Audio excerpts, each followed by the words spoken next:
Preposition की इस video में हम एक बार फिर से आपका स्वागत करते हैं। और एक चीज देखिए, जो कुछ भी हमने पहले पढ़ रखा है उसी सिलसिले को और आगे हम यहाँ पे बढ़ा रहे हैं। यहाँ जो हमें बेसिक कॉन्सेप्ट डिस्कस करना है वो डिस्कस करना है इंस्टेड ऑफ और डेस्पाइट। डेस्पाइट या फिर आप कह सकते हैं इन स्पाइट ऑफ, है ना। इंस्टेड ऑफ जो होती है, इंस्टेड ऑफ जो होती है ये होती है ऑप्शन की प्रेपोजिशन। ऑप्शन का मतलब हमारे पास दो ऑप्शन है, एक के बजाय हमने दूसरे को सेलेक्ट कर लिया, ठीक है। लेकिन डेस्पाइट और इन स्पाइट ऑफ ये प्रेपोजिशन होती है कॉन्ट्रास्ट की, ठीक है ना। कॉन्ट्रास्ट का मतलब है कि what ever you do in the first section of the sentence will have it's opposite meaning expressed in the next part of the sentence. मतलब ये कि कॉन्ट्रास्ट का मतलब यही हो गया कि दोनों एक दूसरे के अपोजिट मीनिंग होंगे, ठीक है ना। अब अगर ये बात आपको समझ में आ गई हो यहाँ से, तो अब यही चीज आप यहाँ लागू कर लीजिए। कह रहा है he decided to stay there, he decided to stay there, उसने वहां ठहरने का फैसला किया। Instead of dangers, instead of dangers का मतलब, अब देखो इंस्टेड ऑफ लगा है तो यहाँ पे ऑप्शन की बात हो रही है। यहाँ आपको ऑप्शन नहीं चाहिए, बल्कि यहाँ आपको ये कॉन्ट्रास्ट शो करना है। कॉन्ट्रास्ट शो करने का मतलब कि डेंजर तो वहां था, बावजूद इसके वो वहां ठहरने का फैसला कर लिया। तो डेंजर का होना और वहां ठहरना ये आपस में कॉन्ट्राडिक्टरी, क्योंकि जहां डेंजर होगा वहां आप ठहरेंगे नहीं, ठीक है ना। लेकिन यहाँ ठहरने की बात हो रही है, ठीक है ना। तो यहाँ पे आप करोगे क्या कि आपको एक ऐसे प्रेपोजिशन की जरूरत है जो आपको ऑप्शन शो ना करे बल्कि कॉन्ट्रास्ट शो करे। तो कॉन्ट्रास्ट शो करने के लिए दो प्रेपोजिशन है, एक है डेस्पाइट, एक है इन स्पाइट ऑफ। तो यहाँ इंस्टेड ऑफ को हटाइए, या तो आप डेस्पाइट रख लो, या तो डेस्पाइट रखोगे, या फिर आप चाहो तो इन स्पाइट ऑफ का इस्तेमाल कर सकते हो, ठीक है। यहाँ पे ये हो गया। अच्छा, अगर ये बात आप समझ गए हो तो जरा इस सेंटेंस को देखो, he went to college instead of being ill। अब एक बात समझना जरा सा, he went to college जो लिखा हुआ है वह कॉलेज चला गया, being ill, तो being ill जो लिखा है, अगर बीमार है तो वो कॉलेज नहीं जाना चाहिए था उसको, तो बीमार होने के बावजूद कॉलेज चला गया। तो इसका मतलब आप कॉन्ट्रास्ट शो कर रहे हो ना। तो कॉन्ट्रास्ट शो करने के लिए आपको क्या चाहिए था? कॉन्ट्रास्ट शो करने के लिए आपको क्या चाहिए? डेस्पाइट या इन स्पाइट ऑफ चाहिए। यहाँ एक बार फिर से इंस्टेड लिखा हुआ है, ये गलत हो गया, आप यहाँ फिर से डेस्पाइट लिखिए। और एक बात और हम आपको बता देते हैं, यहाँ जो बी का आईएनजी फॉर्म बीइंग लगा हुआ है, इस प्रेपोजिशन का ये ऑब्जेक्ट हो जाएगा। आपको बता चुका हूं मैं पहले भी कि प्रेपोजिशन के बाद जो भी वर्ब आप रखोगे वो अल्टीमेटली आईएनजी फॉर्म में चला ही जाएगा, ठीक है। अब यहाँ देखो, he went to college in spite of hospital, ठीक है। वह कॉलेज चला गया, हॉस्पिटल। देखो यहाँ दो नाउन है, एक है कॉलेज, एक है हॉस्पिटल। तुम्हारे पास दो ऑप्शन है जाने के लिए, तो या तो आप कॉलेज जाओगे या फिर हॉस्पिटल जाओगे। आपको नहीं लगता कि यहाँ पे ऑप्शन की बात हो रही है?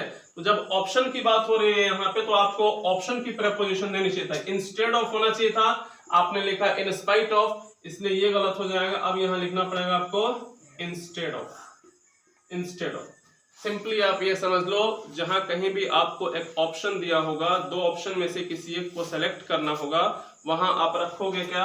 Instead of. और जहां कॉन्ट्रास्टिंग मीनिंग शो करना होगा, कॉन्ट्रास्ट जहां शो करना होगा, वहां डिस्पाइट या इन स्पाइट ऑफ का प्रयोग करना होगा आपको।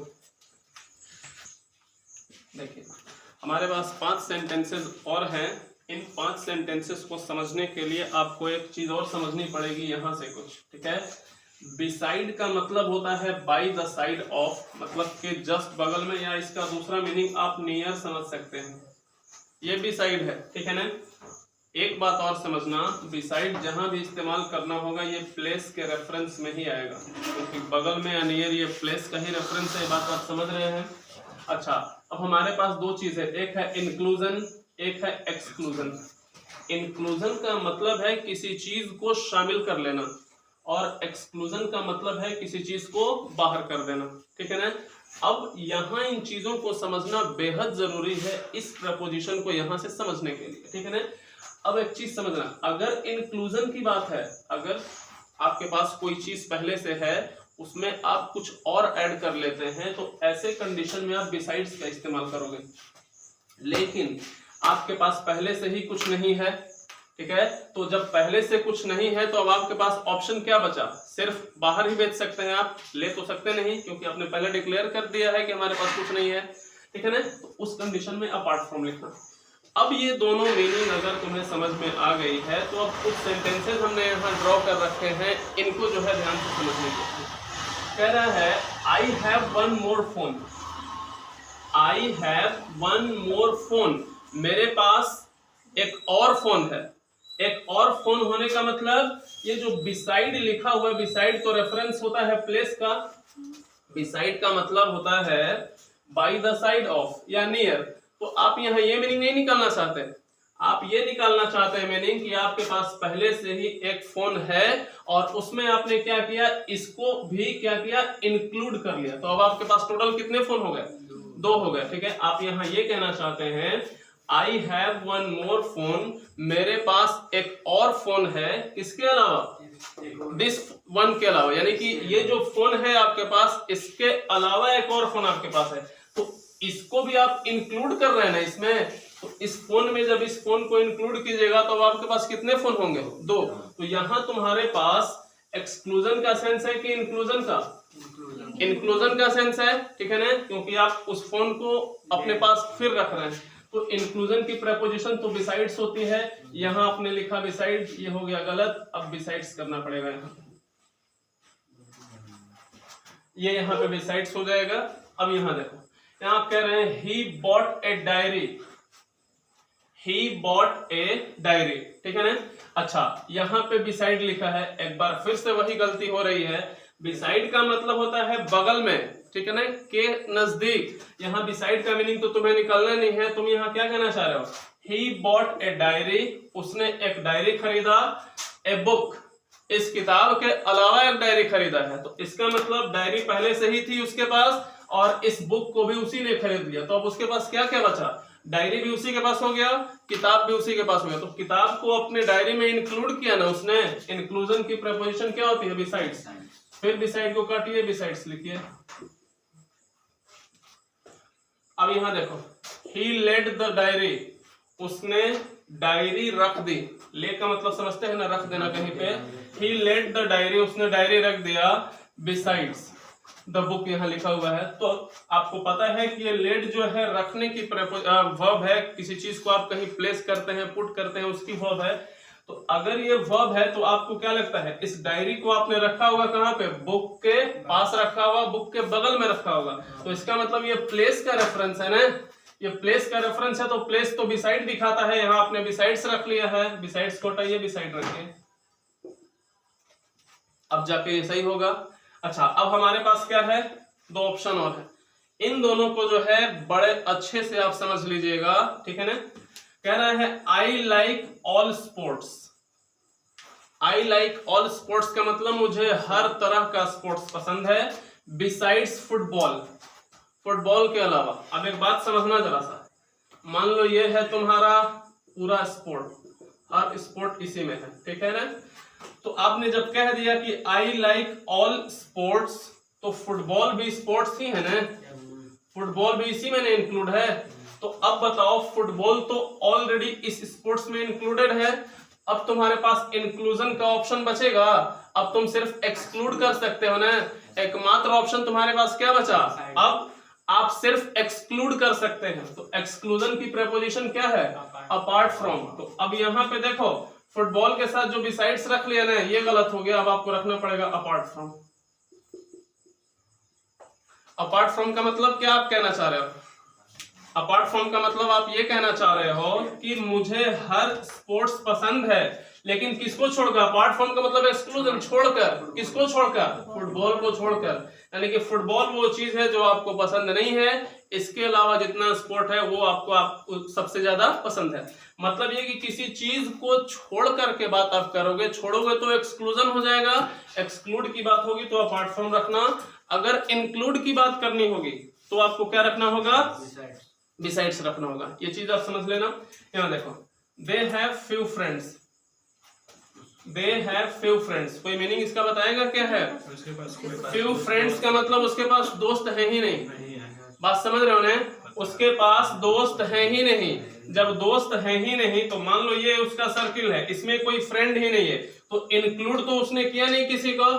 अब एकमात्र ऑप्शन क्या बचेगा? सिर्फ एक्सक्लूजन ही बचेगा, ठीक है ना? हाँ, एक बात और समझ लेना, अगर यहाँ ए फ्यू हम रख देंगे, they have a few friends, उसके पास कुछ दोस्त हैं, तो अब यहाँ बिसाइड्स को जस्टिफाई कर लोगे, इसलिए जस्टिफाई कर लोगे क्योंकि अब इसका मीनिंग हो जाएगा उसके पास कुछ दोस्त हैं और उन दोस्तों में उसने मोहन को भी इंक्लूड कर लिया। उसके पास दोस्त हैं, मोहन को भी उसमें इंक्लूड कर लिया उसने, मोहन के अलावा उसके पास और भी बहुत सारे दोस्त हैं। इसका मतलब मोहन को अब तुम क्या करोगे? इंक्लूड कर लोगे, इसमें इंक्लूसिव सेंस देने लगेगा तो बिसाइड सही हो जाएगा। लेकिन अब मान लो यहाँ से ए हटा दिया, तब तो पहले से ही इसने निगेट कर दिया, तो इसके तो कोई दोस्त बचे नहीं। अब तो जब बचे नहीं तो इंक्लूड तो कुछ हुआ नहीं, अब क्या करोगे? सिर्फ एक्सक्लूड कर सकते हो। अब यहाँ इसको बिसाइड्स को हटा के क्या रखना पड़ेगा? आपको अपार्ट फ्रॉम रखना पड़ेगा। एक बार फिर से समझ लो, अगर आपके पास चीजों को इंक्लूड करने का सेंस निकालना है तो इस कंडीशन में तुम्हें रखना पड़ेगा क्या? बिसाइड्स, ठीक है ना? अगर तुम एक्सक्लूड करना चाहते हो चीजों को तो वहां रखना पड़ेगा अपार्ट फ्रॉम, ठीक है?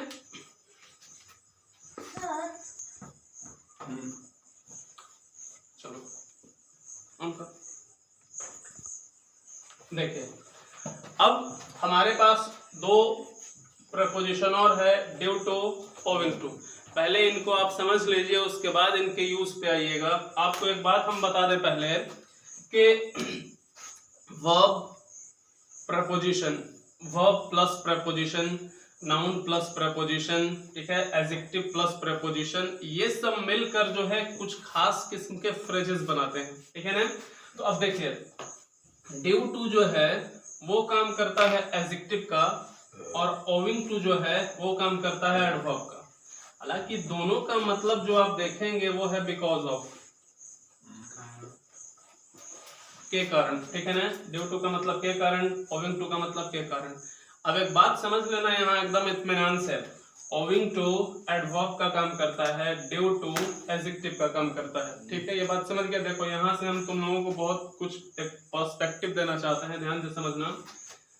Most problems that he faced were owing to his friends, ज्यादातर समस्याएं जो उसने फेस की, जिसका उससे सामना हुआ, वो उसके दोस्तों के कारण थी। अब तुम अगर एक बात समझ रहे हो मेरी, तो एक चीज तुम देख लेना, यहाँ वर लगा है ना, वर तो बी की फॉर्म होती है, बात समझ रहे हो ना? वर जो है वो बी की फॉर्म होती है। अच्छा, आपको इतना तो हम बताए होंगे पहले कि बी की फॉर्म के बाद खास तौर पर जो कुछ आप रखते हो वो अक्सर वो कॉम्प्लीमेंट बन जाता है। फॉर एग्जाम्पल, अगर हम यहाँ लिखें he is my friend, they are good players, हम देख सकते हैं कि यहाँ भी है, यहाँ भी है, तो इसके बाद ये जो माई फ्रेंड है वो क्या है? कॉम्प्लीमेंट है। ही इज माई फ्रेंड, वह मेरा दोस्त है। वह कौन है? मेरा दोस्त। मेरा दोस्त कौन है? वह। तो कॉम्प्लीमेंट बी के बाद अक्सर आ ही जाते हैं। अगर ये बात तुम लोगों को पता हो अच्छे से तो ठीक है, नहीं पता हो तो एक बार फिर से सुन लेना। कॉम्प्लीमेंट के तौर पे मोस्टली आप या तो नाउन रख पाते हो या फिर एडजेक्टिव रख पाते हो। जब तुम्हें पता है कि यहाँ पे ओविंग टू यहाँ पे देख रहे हो ना, ओविंग टू तो एडवर्ब है, याद रखना एडवर्ब कभी कॉम्प्लीमेंट नहीं हो सकता, ठीक है ना? कॉम्प्लीमेंट के तौर पे आप क्या रख पाओगे? सिर्फ एडजेक्टिव और नाउन रखोगे, ठीक है ना? अब यहाँ हम देख रहे हैं कि एडवर्ब को हमने कॉम्प्लीमेंट बना लिया, इस वजह से ये सेंटेंस गलत हो रहा है। अब यहाँ पे ओविंग टू को हटा के क्या करोगे?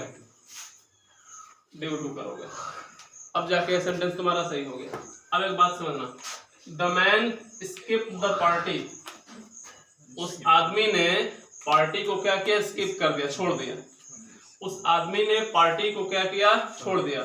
जब पार्टी को छोड़ दिया तो जाहिर है उसके पीछे कुछ रीजन रहा होगा। पार्टी को स्किप कर दिया, वाई? क्यों स्किप किया? तुम्हें पता है कि वाई के रिप्लाई में, वाई के जवाब में क्या कोई रीजन ही देना है तुम्हें, तो रीजन तो बताने के लिए एडवर्ब की ही जरूरत पड़ेगी ना तुम्हें। रीजन बताने के लिए एडजेक्टिव तो दे नहीं सकते, रीजन बताने के लिए तुम्हें एडवर्ब की ही जरूरत पड़ेगी, लेकिन हम ड्यू टू का इस्तेमाल जो यहाँ कर लिए हैं, ड्यू टू क्या है, वो तो एडजेक्टिव होता है। अब तो तुम्हें कायदे से यहाँ पर एडवर्ब की जरूरत थी, ठीक है ना। ड्यू टू को हटाओ, अब यहाँ रखोगे क्या, ओविंग टू। मूर्खों के चक्कर में मत पड़ जाना कि ड्यू टू से इसकी शुरुआत नहीं होती, ओविंग टू से उसकी शुरुआत नहीं होती। सब मूर्ख बनाने के लिए काफी है सब, ठीक है ना।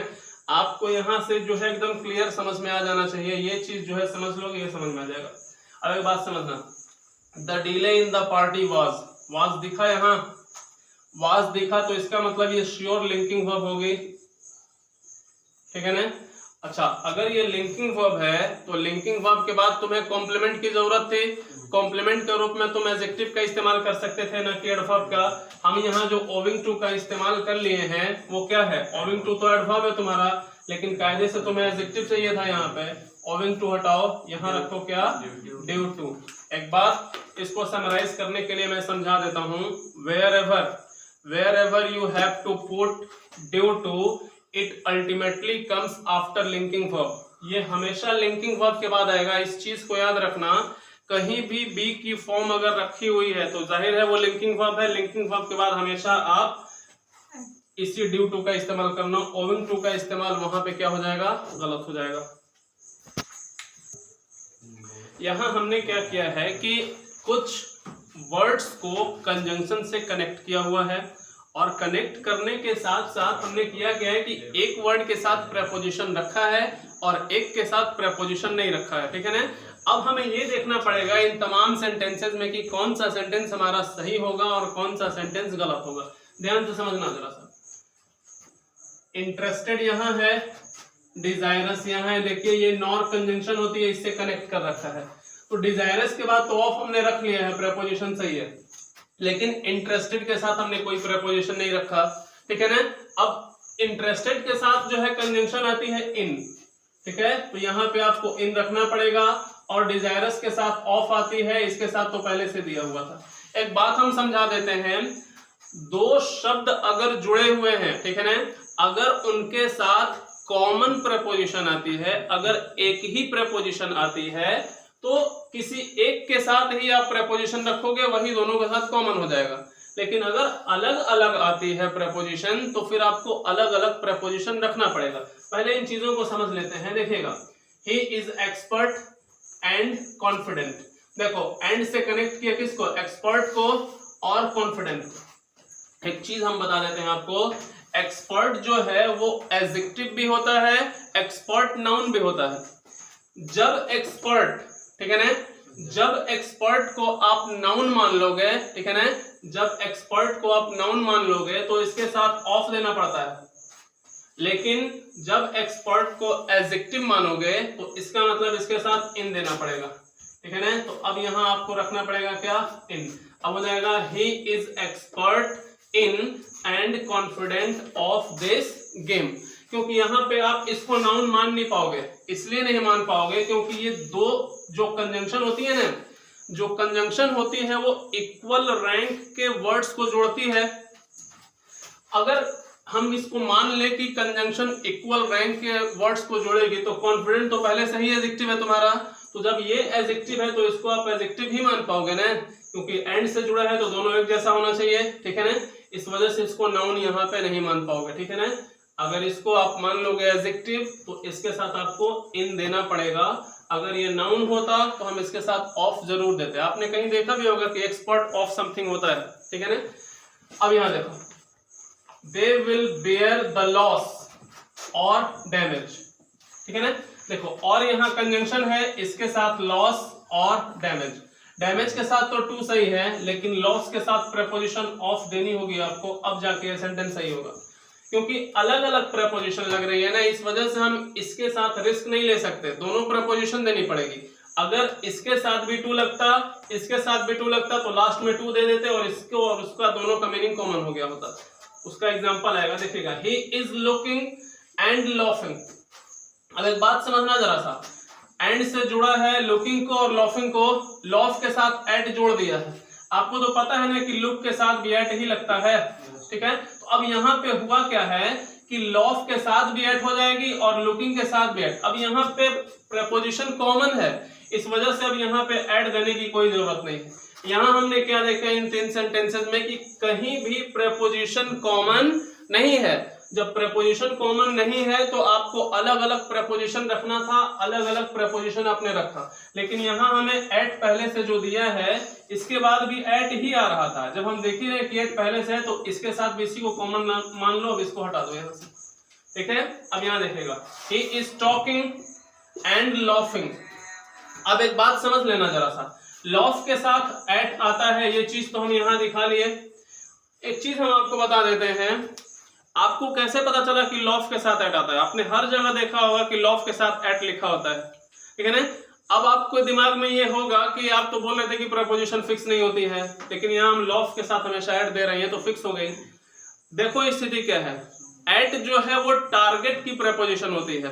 तो आप अगर किसी चीज को देख के हंस रहे हैं तो इसका मतलब कि आपके टारगेट पे वो वस्तु है, उसी को देख के आप हंस रहे हो। तो टारगेट तो आपने सेट कर रखा है पहले से ही, इस वजह से ना आपको हंसी आ रही है, इसलिए आप हर जगह एट का यूज कर रहे हो। कुछ ना कुछ लॉजिक जरूर है हर प्रेपोजिशन के पीछे, आप जड़ में जाएंगे तो जरूर चीजें मिल जाएंगी। हालांकि हम उन तमाम चीजों को यहाँ एक्सप्रेस करेंगे जरूर। अब देखो जरा सा, लॉफ के साथ एट लगता है, टॉक के साथ क्या लगेगा? टू भी लगेगा, अबाउट भी लगेगा। एक बात समझना, टॉक के साथ टू भी लगेगा, अबाउट भी लगेगा। अब यहाँ हम देख रहे हैं कि यहाँ टॉक के साथ टू रखें कि अबाउट रखें। देखो वह अगर बात कर रहा है, जिससे वो बात कर रहा है सामने उसके कोई मौजूद होगा तो हमें टू की जरूरत पड़ेगी कहाँ, ठीक है। अब हम इसका मतलब ये समझ लेंगे कि वो किसी और चीज के बारे में बात कर रहा है सामने वाले से। तो अब यहाँ पे तुम्हारे पास एकमात्र ऑप्शन बचा क्या? अबाउट का। He is talking about and laughing at us. देखो दोनों प्रेपोजिशन अलग अलग है, दोनों रखना पड़ गया। यहाँ प्रेपोजिशन कॉमन हो रहा था इसलिए एट एक बार रख लिए, एक बार हटा लिए। अब यहाँ देखो, ए frog can live on land and water. Land and water को जोड़ दिया, ठीक है, दोनों नाउन है, इक्वल रैंक के हो ही गए। लैंड के पहले तो ऑन आएगा क्योंकि सरफेस पे जो है कोई चीज एग्जिस्ट करती है, लेकिन वाटर के साथ आप ऑन दे नहीं पाओगे, इन वाटर करना पड़ेगा। इन क्यों? बताया था कि पानी जो है एक एरिया है उस फ्रॉग के लिए, ठीक है ना, वो वहां पे रह सकता है। अब देखो इसके साथ इन लगा, इसके साथ ऑन लगा, अब दोनों जगह प्रेपोजिशन रखनी पड़ेगी आपको। यहां आ जाइए, दे विल नॉट कॉम्पेंसेट और पे एनी ड्यूज। इस सेंटेंस को जरा ध्यान से समझिएगा। पे जो होती है वो होती है ट्रांजिटिव वर्ब। अगर ये ट्रांजिटिव वर्ब है तो आपको तो पता है कि इसके डायरेक्ट बाद ऑब्जेक्ट देना ही है हमें, ऑब्जेक्ट हमने दे दिया यहाँ पे, लो ये सही हो गया। लेकिन कॉम्पेंसेट जो है वो ट्रांजिटिव वर्ब नहीं है, ये अपने बाद प्रेपोजिशन जरूर लेगा। कॉम्पेंसेट के साथ आता है फॉर, ये चीज आप याद रखेंगे, ठीक है। हाँ, यहाँ एक नई चीज आपको सीखने को मिली होगी कि अगर ट्रांजिटिव वर्ब आ गई तो हमें प्रेपोजिशन नहीं भी देना है, ठीक है ना। मतलब कि यहाँ जो भी चीज आपने देखा है वो हर एक चीज सिचुएशनल ही है। कॉन्टेक्स्ट चेंज हो जाएगा, प्रेपोजिशन चेंज हो जाएगी। लास्ट सेंटेंस देखिएगा, he was busy and engaged in the new project. Busy और एंगेज्ड दोनों एडजेक्टिव है, इक्वल रैंक हो ही गया, एंड ने जोड़ रखा है। एंगेज के साथ तो इन दे दिए हो, सही है, लेकिन बिजी के साथ विथ आता है, ये चीज आप समझ लीजिए, क्योंकि आप बिजी होंगे किसमें, किसी न किसी काम में ही बिजी होंगे तो वो आपके साथ ही जुड़ा होगा, ठीक है ना, इसलिए आप यहाँ पे विथ रखेंगे। कुल मिला के आप यूं समझ लो कि फिक्सिटी कुछ होती नहीं है, कॉन्टेक्स्ट चेंज हो जाएगा, प्रेपोजिशन को चेंज आपको करना ही पड़ेगा। देखिए एक चीज समझिएगा, हमारे पास यहाँ पहला सेंटेंस जो इसमें क्या है, we should reach there on time after the show will begin in time. एक चीज जरा देखना, एक चीज यहाँ देखना, हमारे पास दो चीज, एक है ऑन टाइम, एक है इन टाइम। अब एक चीज समझना, मान लो एक प्रोग्राम रखा गया है 9 PM 9 बजे रात को, अगर उसके पहले कोई काम होगा तो उसके लिए इन टाइम करना, ठीक है। अगर 9 बजे के बाद वाला अगर कुछ होने वाला है तो इसके लिए जो है आउट टाइम किया जाता है। हालांकि 9 बजे के बाद जो होगा उसके लिए आउट टाइम, लेकिन इसका यूज जो है अब एक्सटिंग्विश हो चुका है, खत्म हो चुका है लगभग, ठीक है ना। तो अब इस आउट टाइम की जगह आप लेट का इस्तेमाल करते हैं। बात समझ रहे हो ना? कोई फिक्स प्रोग्राम रखा गया है 9 बजे, तो ये क्या होगा, फिर ये होगा ऑन टाइम। ठीक है, फिर से समझ लो, टाइम अगर एक निर्धारित समय की बात करनी होगी, न उससे पहले न उससे बाद में, तो यहाँ ऑन टाइम करना होगा। अगर उसके पहले कुछ हो रहा है तो इन टाइम करना होगा, उसके बाद अगर कुछ हो रहा है तो लेट होगा। आपको पता है ना कि ट्रेन अगर 9 बजे की है, अगर आप 10 बजे पहुंचोगे तो आप लेट हो जाओगे, वही चीज है यहाँ पे। अब एक बात समझना, रीचिंग देयर जो है और शो का बिगिन होना, आपको पता है कि शो जब बिगिन होगा तो वो अपने निर्धारित समय पर ही बिगिन होगा। ठीक है ना? उसके लिए आप पहले या बाद में क्या सेंस नहीं निकाल सकते, क्योंकि शो जो है वो तो अपने निर्धारित समय में बिगिन होगा। पिक्चर शुरू होती है निर्धारित समय पे, ट्रेन खुलती है निर्धारित समय पे, तो निर्धारित समय पे अगर ये प्रोग्राम शुरू होगा तो इसके लिए इन टाइम क्यों, इसके लिए आप रखना पड़ेगा क्या, ऑन टाइम। लेकिन अगर आपको ट्रेन पकड़नी है 8 बजे, ट्रेन का टाइम अगर 8 बजे है तो आप उससे पहले ही जाएंगे ना कहीं पे, फिल्म शुरू होने वाली है 8 बजे, तो आप उससे पहले ही जाओगे ना। तो अब देखो यहाँ ऑन टाइम जो लिखा है ये गलत हो गया, अब यहाँ पे आपको करना पड़ेगा क्या, इन टाइम। बस समझ रहे हो ना, ये हो गया। अच्छा, अब यहाँ देखना, you should keep a fire extinguisher. इन चीजों को समझने के लिए आप रखेंगे इन हैंड और एट हैंड का ये कॉन्सेप्ट है, पहले समझ लेना। इन हैंड का मतलब होता है अवेलेबल, इन हैंड का मतलब होता है अवेलेबल, और एट हैंड का मतलब होता है एक्सेसिबिलिटी से। एक्सेसिबिलिटी क्या है, जो तुम्हारे हाथ में है एट ए मोमेंट, वो हो जाएगा एक्सेसिबिलिटी। इस वक्त जो चीज तुम्हारे हाथ में है वो हो जाएगा एक्सेसिबिलिटी, लेकिन हाथ में नहीं है, तुम अपने पास रखे हो, वो अवेलेबल है। फॉर एग्जांपल, बैंक में पैसा रखे हो सब लोग, बैंक में अगर पैसे रखे हैं तो पैसा तो आपके लिए अवेलेबल है, लेकिन बैंक में हाथ में नहीं है तो वो एक्सेसिबल नहीं है। अवेलेबल है पैसा लेकिन वो एक्सेसिबल नहीं है, मतलब कि बैंक में है ना। ठीक है ना? अच्छा, यही चीज और है, किताबें लेने के लिए लाइब्रेरी जा रहे हो, किताबें जो है लाइब्रेरी में अवेलेबल तो हैं, लेकिन मान लो लाइब्रेरी में ताला लगा है तो वो किताबें तुम्हारे लिए एक्सेसिबल नहीं है। तो at the moment of speaking अगर कोई चीज तुम्हारे हाथ में है उसको कहोगे एक्सेसिबिलिटी, और अगर वो चीज अवेलेबल है आपके हाथ में नहीं है तो ये इन हैंड होगा। आदमी अक्सर पूछते हैं ना, how much cash do you have in your hand. In your hand का मतलब अगर वहां कर रहा है तो वो ये पूछना चाह रही है कितना पैसा रखे हो, बैंक बैलेंस। जरूरी नहीं है कि वो उसमें हाथ में होगा। ठीक है ना? अब यहां देखो, अब मैं कह रहा हूं you should keep a fire extinguisher, आपको रखना चाहिए आग बुझाने वाला इन हैंड। इन हैंड का मतलब अवेलेबल। ठीक है? While working near the fire, आग के पास काम करते हुए आपको क्या रखना चाहिए, फायर एक्सटिंग्विशर रखना चाहिए। तो यहां आपने इन हैंड रखा। मान लो इन हैंड का मीनिंग तो अवेलेबल नहीं है, मान लो आग लग गई और फायर एक्सटिंग्विशर जो है हमने एक ऐसे कमरे में बंद कर दिया जिसमें ताला लगा हुआ है, तो अब बताओ क्या वो तुम्हारे लिए एक्सेसिबल होगा? वो तो अवेलेबल है तुम्हारे पास लेकिन एक्सेसिबल नहीं है। तो आग लगेगी तो वो चीजें, फायर एक्सटिंग्विशर हाथ में होना चाहिए, पहुंच होना चाहिए उसके तक। तो तुम्हें कौन सा मीनिंग निकालना है यहाँ पे, एक्सेसिबिलिटी का मीनिंग निकालना होगा कि अवेलेबिलिटी का? एक्सेसिबिलिटी का मीनिंग निकालना पड़ेगा, क्योंकि आग लगी है तो हाथ में चीजें होनी चाहिए। एट हैंड का यूज करना पड़ेगा इन हैंड को हटाकर। यहां देखो, in jungle you should have a gun at hand, जंगल में आपके पास एक गन होना चाहिए। मान लो आप, आदमी बोलते हैं ना कि हम बंदूक रखे हैं, बंदूक रखे हैं, इसका मतलब मान लो घर पे रखे हो बंदूक, अवेलेबल तो है तुम्हारे पास लेकिन घर पे है। जंगल में गए और अटैक कर दिया किसी जानवर ने तुम्हारे ऊपर, तो वहां तुम्हें कौन सा मीनिंग देना पड़ेगा, अवेलेबिलिटी का या एक्सेसिबिलिटी का? जंगल में गए हो तो तुम्हारे पास हथियार एकदम एक्सेसिबल होना चाहिए, हाथ में कोई अटैक हुआ तुम शूट करोगे। लेकिन यहाँ आपने क्या लिखा है, एट हैंड लिखा हुआ है। एक चीज यहाँ देखना, एट हैंड जो यहाँ लिखा हुआ है ना, क्योंकि जंगल का रेफरेंस दे रखा है तो जंगल में जाते समय चीजें तुम्हारे हाथ में ही होना चाहिए। ये लो तुम्हारा सेंटेंस सही भी हो गया। कुल मिलाकर ये चीजें आप समझ लीजिएगा, इन हैंड, एट हैंड। एक बार में ये चीजें जो है समझ में नहीं आएंगी आपको, आप इस वीडियो को जो है रिवर्स करके 2 बार 3 बार देख लो, चीजें जो है इतनी भी मुश्किल नहीं है जितना आप समझ रहे हो। कुल मिलाकर आज की जो क्लास थी, हम ये उम्मीद करते हैं कि आप इन चीजों को अच्छे से समझे होंगे। अगर चीजें नहीं समझ में आती हैं तो आपको कमेंट बॉक्स का सेक्शन जो है ओपन है, आप अपने मैसेजेस जो है जरूर उस पर लिख कर भेजा कीजिए। हम आगे की जो है उसका जो भी पॉसिबल सॉल्यूशन होगा हम जरूर भेजेंगे आपको। Thank you for listening.